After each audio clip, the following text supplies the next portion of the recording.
안녕하십니까. 동의대학교 조선해양공학과 군함국입니다. 자, 오늘 조선기사 기출문제 풀이 짤강을 시작해 보도록 하죠. 과목은 선체의장 및 구조역학 과목이고요. 그 중에서 선체의장 분야에 대해서만 오늘은 문제 풀이를 합니다. 그 중에서도 구명소화장치 부분에 대해서 집중적으로 문제를 풀어보도록 하겠습니다.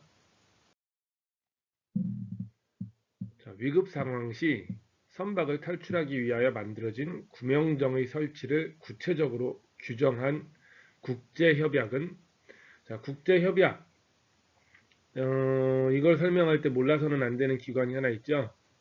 IMO라는 기관입니다. 국제해사기구라는 기관이에요. 인터내셔널 마리타임 오거니제이션이라는 국제해사기구라는 기관이고 UN 산하기관입니다. 그래서 이 IMO는 해상에서 일어나는 거의 대부분의 일들을 관장을 하고 그에 관련된 규약들을 만드는데, 협약들을 만드는데 아주 중요한 협약이 네 가지가 있습니다. 국제해상안전협약이라는 것이 있고요. 국제만재hul수선 협약이라는 것이 있습니다. 국제해상충돌 방지 협약이라는 것이 있고 국제선박해양오염 방지 협약이 있습니다. 국제해양안전협약은 International Convention for the Safety of Life at Sea 해서 요 약자 Safe of Life at Sea 해서 솔라스라고 불리웁니다. 그래서 솔라스고요. 해상 안전이잖아요. 그렇죠? 여기에는 각종 보통 인명에 대한 규정들이 많이 나와 있습니다. 그래서 구명정이니까 솔라스 여기에 어, 되어 있겠죠. 그렇죠. 그다음 국제 만재hul수선 협약이라는 게 있습니다. International Convention of Road Line에서 ICLL이라는 약자로 씁니다. IALC가 아니죠. ICLL입니다. ICLL이라는 약자로 쓰고요. 국제 만재hul수선 협약이라고 해서 이 선박에 만재hul수선, 선박이 이렇게 있으면 선박에 어느 정도 hul수로 선박에 짐을 실어야 하는가, 혹은 이 선박의 건연은 어느 정도로 유지해야 되는가, 뭐 그런 것들에 대한 규정이 있습니다. 네, 여기에 그리고 선박의 보건 안정성에 대한 협약들도 들어 있고요. 그렇습니다.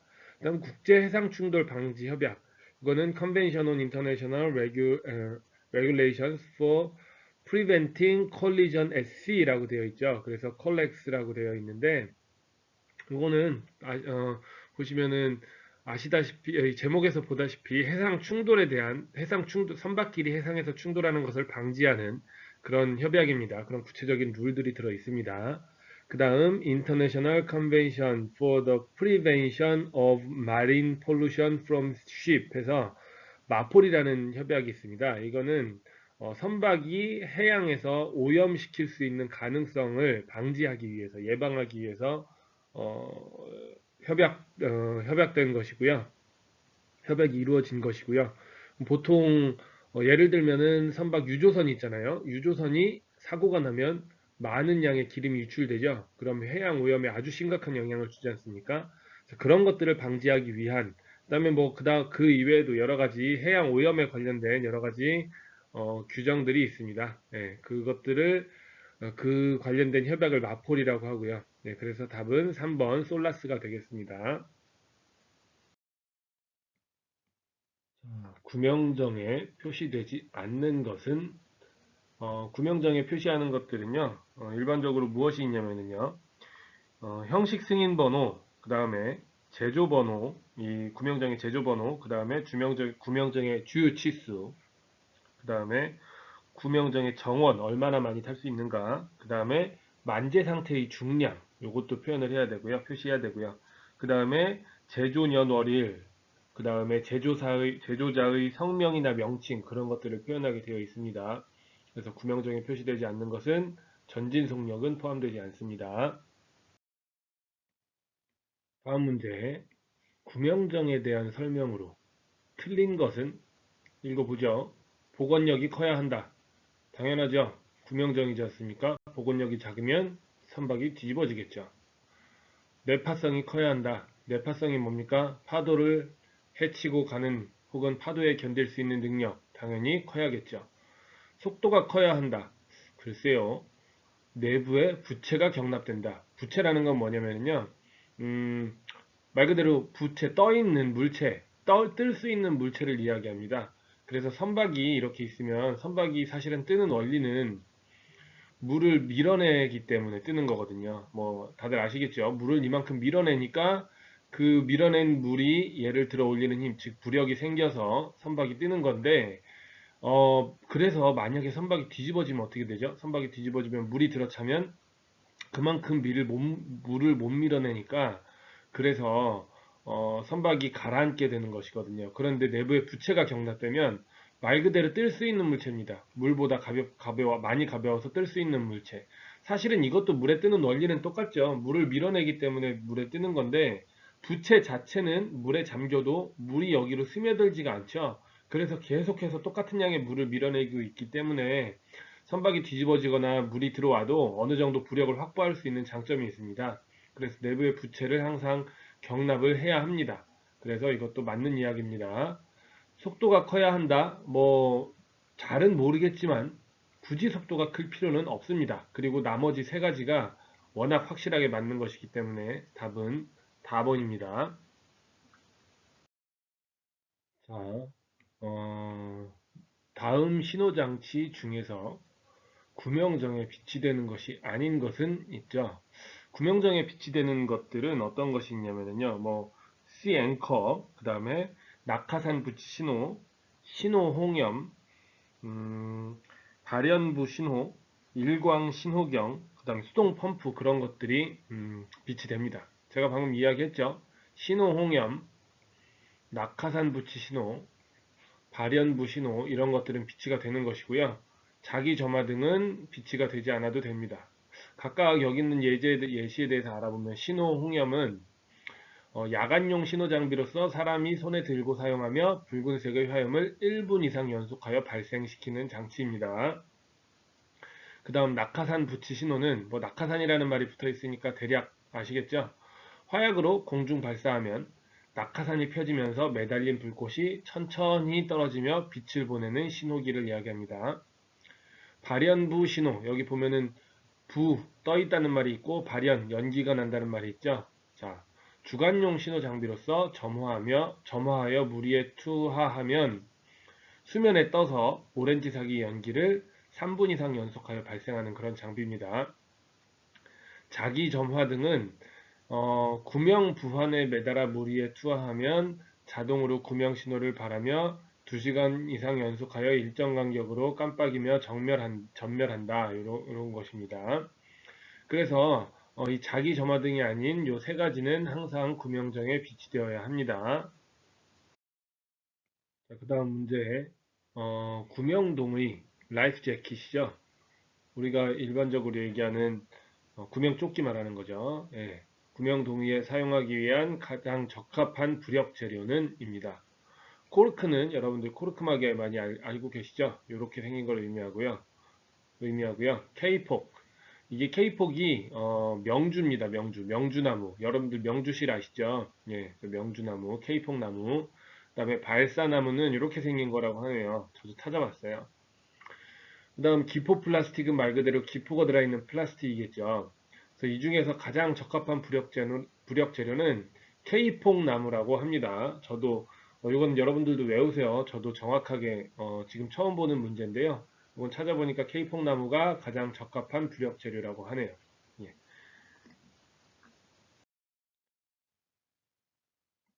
선박 구명설비 기준에서 구명설비는 구명기구, 신호장치 등으로 구분하는데 다음 중 구명기구에 속하지 않는 것은 구명설비 중에 구명기구에 속하는 것을 알아보면요.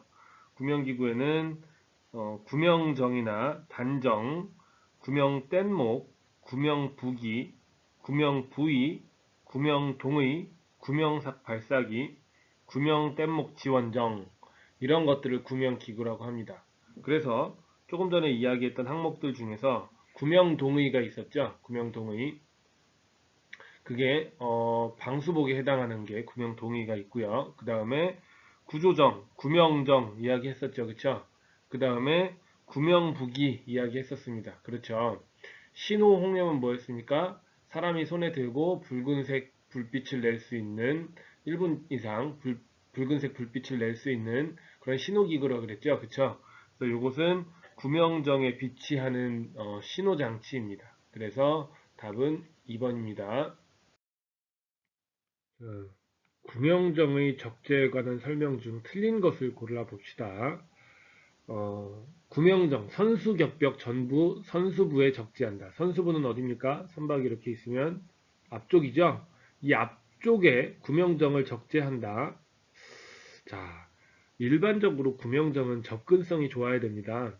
그래서 선측에 많이 설치를 하게 되고요. 왜냐면 어디서도 잘 올 수가 있으니까요. 혹은 요새 대형 선박 같은 경우에는 거주구역 있죠. 거주구역이 선미에 가깝게 설치가 되어 있습니다. 그래서 선미에 설치하기도 하고요.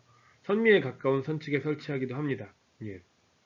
그래서 선수에 적재한다. 제가 모든 경우를 알지는 못하지만 일반적인 경우는 아닙니다. 그래서 답은 1번이 됩니다. 탑승 위치에 비상조명 장치를 설치하는 것이 당연하고요. 왜냐하면 비상시에 혹시나 밤에 사고가 났을 때도 잘 탑승을 할 수 있어야 되고, 그 다음에 구명정의 위치가 어딘지 정확하게 알아야 되잖아요. 그래서 비상조명 장치를 설치하는 것이 맞고요. 신속하게 진수시킬 수 있도록 적재를 해야 합니다. 그래서 데빗이라는 장치를 써서, 작은 크레인 같이 생긴 건데 그런 장치를 써서 일반적으로 사고가 나면 바로바로 구명정을 선체 바깥으로 이동시킬 수 있는 준비가 되어 있고요. 그 다음에 배수갑니다. 배수가 구명정 내에 들어가지 않도록 당연히 조치를 해야겠죠. 예. 어떤 물이든 어쨌든 구명정 내로 들어가면 안 되니까요. 그래서 이런 조치를 취하는 것입니다. 답은 1번입니다. 다음 중 구명정에 비치되는 것이 아닌 것은, 그러면 구명정에 비치되는 것이 무엇인지를 봐야겠죠. 구명정에 비치되는 것은 앵커, 그 다음에 닷줄, 그 다음에 신호 홍염, 그 다음에 패러슈트 신호, 이게 뭐였습니까? 낙하산 부치 신호라고 했었죠. 그 다음에 발연부 신호라는 것도 있었고, 일광 신호경, 그 다음에 수동 펌프, 그런 것들도 설치된다고 했습니다. 데빗은 제가 직전장에 말씀드렸죠. 데빗이 뭐라고 했습니까? 데빗은 크레인의 일종입니다. 그래서 구명정을 선박에서 신속하게 선박 밖으로 진수시킬 수 있는 그런 장치를 의미합니다. 그래서 답은 2번입니다. 선박에 비치하는 이동식 소화기의 종류가 아닌 것은, 한번 보죠. 포말 소화기, 이건 뭐냐면요, 거품 형태의 무엇인가 화학물을 쏴서 화재를 진압하는 그런 종류의 소화기입니다. 분말 소화기는 말 그대로 분말 형태의 어떤 화학물을 쏴서 화재를 진화하는 거고요. 이산화탄소 소화기도 역시 이산화탄소, 가스 형태의 이산화탄소를 쏴서 화재를 진압하는 그런 소화기의 종류입니다. 스크러버는 뭐냐면요, 요새 속스라고 황산화물 여러분들 들어보신 적이 있는지 모르겠는데, 선박이 엔진을 사용을 하면 거기서 발생하는 연기 속에, 매연 속에 이런 황산화물이 포함되어 있습니다. 이것이 환경에 아주 안 좋은 영향을 주기 때문에 요즘 그 IMO라는 국제회사기구에서 강력한 룰을 만들고 있는데, 이런 황산화물의 배출을 규제하는 그런 내용의 법규입니다. 그래서 이런 황산화물이 배출되는 것을 막기 위해서 여러 가지 방법이 있는데, 그 중에 하나가 뭐냐면 선박에서 배출되는 가스, 매연에 스크러버라는 장치를 달아서 황산화물을 제거하는, 즉 탈황 장치의 일종입니다. 스크러버는. 그래서 이동식 소화기의 종류가 아니죠. 예, 그래서 답은 2번입니다. 다음 중 전기 화재에 사용할 수 없는 소화기는, 자 보세요. 포소화기, 이거는 뭐냐면 가스를 이용해서 거품을 만든다고 그랬죠. 해당 거품을 뿜어내서 불을 끄는 방식의 소화기입니다. 그래서 소화기 누전의 가능성이 있기 때문에 전기 화재에 사용할 수가 없습니다. 여기 이산화탄소 소화기와 할로겐 화합물 소화기, 할로겐이 아니고 할로겐이겠죠. 할로겐 화합물 소화기, 요거 두 개는 가스를 분출을 해서 일반적으로 연소가 될 수 없게, 그러니까 산소와 닿지 않도록 해서 연소가 될 수 없도록 하는 조건을 만드는 것이기 때문에 둘 다 사용할 수 있고요.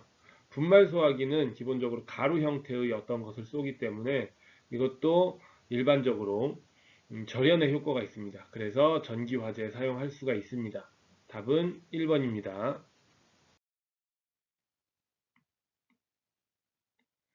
항해등에 관한 설명으로 옳은 것은, 자, 항해등이라는 것은 무엇입니까? 선박에 달려있는 여러가지 목적을 가진 등을 이야기하는 것입니다. 주로 야간에 많이 사용이 되겠죠.